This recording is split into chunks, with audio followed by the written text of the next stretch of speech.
Elektrik avtomobillərin idxalı ilə bağlı vergilərdə rüsumları azad etmişik. Əgər köhnə avtomobillərin ölkəyə daxil olmasını qadağan etmək istəyiriksə, yaxud hamının elektrik avtomobili almasını stimullaşdırmaq istəyiriksə, bu çox yaxşıdır. O zaman köhnə avtomobillərə, benzinlə işləyən avtomobillərə daha çox idxal rüsumu tətbiq olunmalıdır.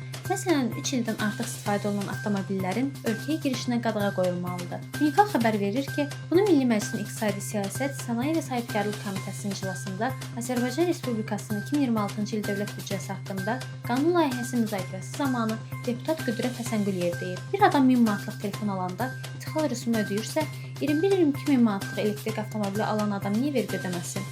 Vergini hamı ödəməlidir. Onu idxal edən də ödəməlidir.